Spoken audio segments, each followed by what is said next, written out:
ரொம்ப நாள் கழித்து என்னை ரொம்ப டீசெண்டாக அறிமுகப்படுத்தின உங்களுக்கு என்னுடைய மனமார்ந்த நன்றி. மற்றவங்கெல்லாம் வம்பிழுக்கு இருக்குன்னு என்னை கூப்பிடுவாங்கம்மா. பாருங்கள், ரெடியாக இருக்காங்க என் சகோதரர்கள். ஏதாச்சும் பேசுங்க, ஏதாச்சும். என்னங்க பேசுறது? எக்ஸ்ட்ரீமாக ஒரு விஷயம் போயிட்டுருக்கு, அதை பற்றி தான் பேச முடியும். ஒரு மிகச்சிறப்பான திரைப்படங்கள் கொஞ்ச நாளாக நான் வர்ற ஆடியோ ரிலீஸ் ஃபங்க்ஷன் எல்லாம் ரொம்ப நல்லா இருக்குது. எல்லா படங்களுமே சிறப்பாக எடுக்கிறாங்க.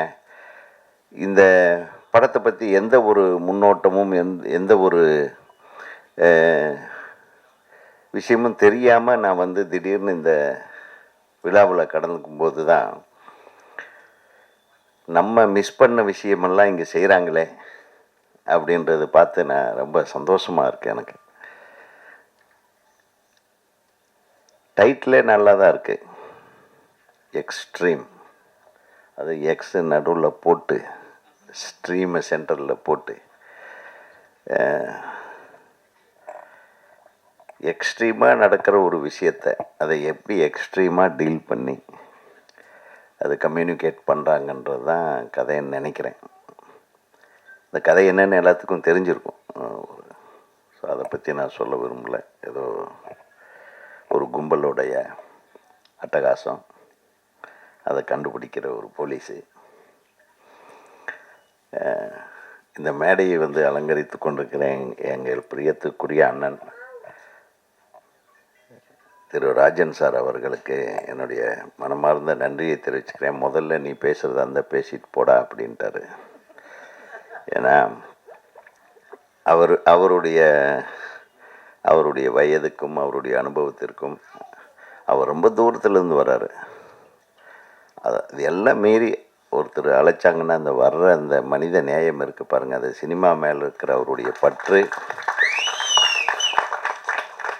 அப்புறம் ஏதாச்சும் நடுவில் குறுக்கால நீங்கள் கேள்வி கேட்டு அவர் வாயை கிளறி விட்டாங்கன்னா அதனால் வைக்கிறவர் பற்ற வச்சிருவார் சில விஷயங்களை.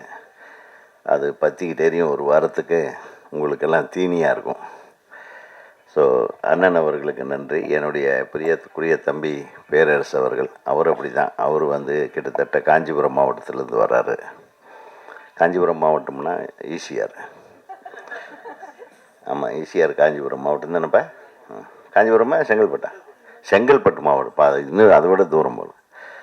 ஸோ செங்கல்பட்டுலேருந்து வர்றாரு. அவரும் என்னை ஒரு லுக் விட்டார், வந்த உடனே நீங்கள் பேசிட்டு போகிறீங்களான்னு. ஆனால் இன்றைக்கி உண்மையாலுமே நான் 8 மணிக்கு ஒரு இடத்துல இருக்கணும், அதுக்காக தான் சொல்கிறேன். அப்புறம் இந்த தயாரிப்பாளர் ரொம்ப நல்ல லட்சணமான ஃபேஸு. இந்த விஜயகாந்த், ரஜினிகாந்த் சார் இந்த வரிசையில் அவர் ஒரு நல்ல சிறப்பான இடத்தை பிடிக்க, நடிகராகவும் பிடிக்க எனது திரைப்பட இயக்குநர்கள் சங்கத்தின் சார்பாக உங்களுக்கு வாழ்த்துக்களை தெரிவிச்சுக்கிறேன். ஏன்னா நீங்கள் நல்லா தான் பண்ணியிருந்தீங்க. அந்த குழந்தைய எடுத்து அந்த பாசத்தோடு அள்ளி அணைச்சிக்கிட்டு அதை அப்படியே தூக்கிட்டு அந்த பாட்டிலேயே நீங்கள் வெளிப்படுத்தியிருந்த உங்கள் முகபாவனைகள் எல்லாம் மிக சிறப்பாக இருந்தது. அதனால் நீங்கள் ஒன்றும் தைரியமாக இருக்கலாம், தைரியமாக நிறைய படங்கள் பண்ணலாம். எங்கள் இயக்குனர் சங்கத்தில் நிறைய இயக்குனர்கள் தம்பி மாதிரி இருக்காங்க. நீங்கள் ரெடின்னு சொல்லுங்கள், ஒரு 10 பேரை அனுப்பி விட்றேன். நல்ல கதைகள் வச்சுருக்காங்க, அவங்களுக்கெல்லாம் வாழ்க்கை கொடுங்க. ஏன்னா சென்டிமெண்ட்டாக அந்த சீகர் என்ற வார்த்தைக்கு பொருள் என்ன? Winner sir. வின்னர் பார்த்தீங்களா? அந்த வின்னர் கூட நிறைய பேர் பயணிக்கணும்னு ஆசைப்பட்றேன். அந்த பயணத்தில் இப்போது மிக சிறப்பாக துவங்கி இருக்கிற, நான் மிகவும் ரசிக்கிற ஒரு நடிகைன்னு சொன்னால் அது ரக்ஷிதா. நான் உங்களோட ரசிகன் உண்மையிலுமே. அப்படிவா?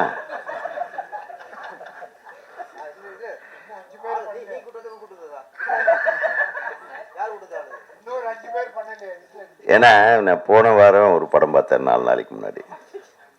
அதுலேயும் ரக்ஷிதா சூப்பராக நடிச்சிருந்தாங்க. அதாவது வெரி வெரி டிஃப்ரெண்ட் கேரக்டர். அது நடிக்கிறது மிகப்பெரிய தைரியம் வேணும். இது ஆக்சுவலாக இவங்களுடைய ஒரிஜினல் தைரியத்தோட இதில் நடிச்சிருக்காங்க. அந்த போலீஸ் கம்பீரம், அந்த லுக்கு. பொதுவாகவே இந்த இவங்களுக்கு வந்து கண்ணழகின்னு ஒரு பேர் வைக்கலாம், அவ்வளோ அழகான கண்.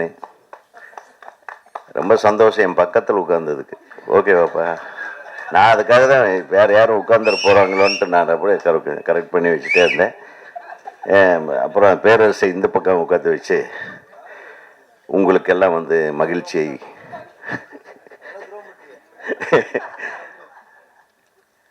அப்புறம் அபி நக்ஷத்ரா ரொம்ப க்யூட் கேர்ள்.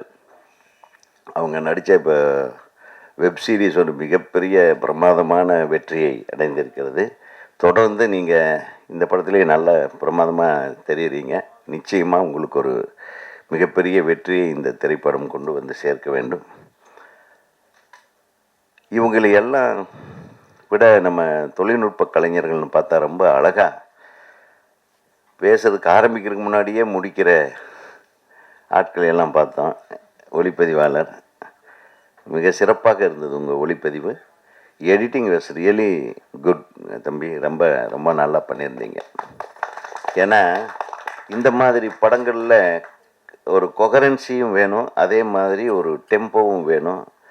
மியூசிக் பிரமாதமாக இருந்தது. ரீரெக்கார்டிங் எக்ஸ்ட்ராடினரி ரீரெக்கார்டிங் ஒரு இம்பேக்டை க்ரியேட் பண்ணிச்சு. டெஃபினட்டாக இந்த படத்துலேயும் அந்த இம்பேக்ட் தொடர்ந்து வரும் அப்படின்ற ஒரு நம்பிக்கை எனக்கு இருக்குது. அப்புறம் வில்லன் எங்கே ஒரு வில்லன் பின்னாடி நிற்கிற பயமாக இருக்குப்பா, உட்காருப்பா. அவரும் பிரமாதமான முகத்தோற்றம், பாவனை, எல்லா செலெக்ஷனும் நல்லா இருக்குது. டைரக்டரை இத்தனை பேரையும் வச்சு முயற்சிருக்கிற எஜமானி அம்மா தயாரிப்பாளர், அவங்க வந்து எவ்வளவு அமைதியாக அதாவது ஒரு வீட்டுக்காரர் படம் எடுக்கிறேன்னா, ஏங்க உங்களுக்கு வேறு வேலை இல்லையா, நம்ம தொழில் நல்லா தானே போயிட்டுருக்கு, இந்த சீக்கிரம்னு நம்ம ட்ரைனிங்கு ஒரு கோச்சிங் இது மாதிரி நம்ம பண்ணிகிட்ருக்கோமா, அது நல்லா தானே போயிட்டுருக்கு, இதில் எதுக்கு இது அப்படின்னு எல்லாம் தடுக்காமல் தன் கணவருடைய ஆசைக்கு பின்புலமாக இருந்து எத்தனை பேர் இன்றைக்கி இருக்காங்க சொல்லுங்கள். ரொம்ப கஷ்டம். So you are really great madam, நீங்கள் ரொம்ப நன்றி. ஏன்னா நம்ம எத்தனையோ பேர் படம் எடுக்கலாம், ஆனால் தன் கணவன் படம் எடுத்து அதுலேயும் அழகழகான ஹீரோயின்கள் நடிக்கிற படத்தில் உங்கள் கணவரை ஹீரோவை வேறு நடிக்க வச்சு என்ன தைரியங்க உங்களுக்கு. அந்த தைரியத்துக்கு நான் வந்து நிச்சயமாக பாராட்டுறேன்னா, இது ஒரு கலைத்துறை, இதை கலை வடிவமாக தான் பார்க்கணும், வேறு எந்த கண்ணோட்டத்துலையும் பார்க்க வேண்டிய அவசியம். வெளி உலகத்துக்காரன் என்ன வேணாலும் நினைப்பான், சினிமாக்காரங்களை கழுவி ஊற்றுவானுங்க. ஆனால் சினிமாக்காரங்களோட மட்டமானவனுங்க இந்த சமுதாயத்தில் நிறைய பேர் இருக்காங்கன்றது அவங்களுக்கே தெரியும். உடனே சினிமாவிலேருந்து ஒருத்தர் அரசியலுக்கு வந்துடக்கூடாது, உடனே கட்சி கட்டிட்டு அப்படியே ஏதோ ஒரு பெரிய குற்றம் பண்ண குற்றவாளி மாதிரி ஆளுக்காளு பேசுறது. இதே புரட்சி தலைவர் வந்தார், யாராச்சும் பேசுனாங்களா? அவரையும் பேசினாங்க, பின்னாடி இருந்து விமர்சனம் பண்ணாங்க. எந்த ஒரு நடிகர், இப்போ விஜய் சார் எடுத்துங்க, ஒரு கட்சி ஆரம்பிச்சிருக்காரு, எப்பா கண்டென்ட் கேட்டியே, மிக சிறப்பான ஒரு துவக்கத்தை கொடுத்துருக்கிறார். அது நம்ம திரைத்துறையிலிருந்து வந்திருக்கிறாரு விஜய் அவர்கள். அவர்களை பாராட்டிட்டு போகிறதுல என்ன தப்பு இருக்குது? அதை ஒரு பெரிய பேச்சு பொருளாக்கி அவர் இன்னும் அரசியல் பண்ணவே ஆரம்பிக்கலை. முதல் மேடையில் பேசியிருக்காரு, இரண்டாவது மேடையில் பேசியிருக்காரு. அடுத்தது அரசியலுடைய நகர்வுகளை எப்படி கொண்டு போக போகிறாருன்னு யாருக்கும் தெரியாது. அதுக்குள்ளே அவரை கட்டம் கட்டி அப்படி இப்படி இவங்க நகர்த்துறாங்க வெளியிலிருந்து. எதுக்கு? நல்லா வரட்டும், அவர் ஒரு மாற்றத்தை கொண்டு வரட்டும். இதில் என்ன இருக்குது? யார் வேணாலும் அரசால் வரலாம், யார் வேணாலும் சினிமாவுக்கு வரலாம். எங்களுக்கு சினிமாவும் அரசியலும் ஒன்று தான். கரெக்டா?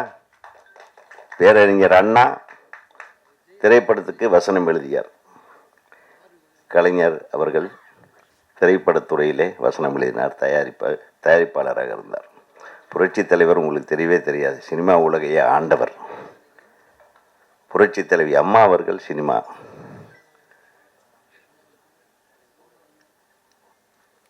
இன்றைய முதல்வர் சினிமா துறையிலிருந்து வந்தார், இன்றைய துணை முதல்வர் சினிமா துறையில் இருக்கார்.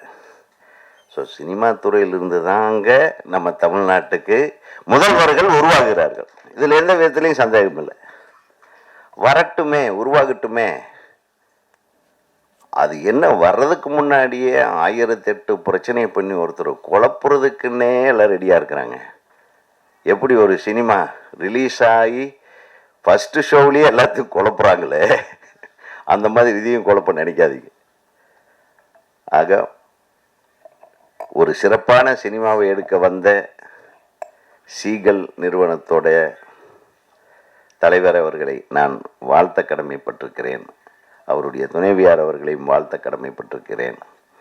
இந்த திரைப்படத்தில் மிகச்சிறப்பான பங்கு, அதாவது இந்த வாரமே நமக்கு ரக்ஷிதா வாரம் அப்படின்னு கொண்டாடலாம் போல்.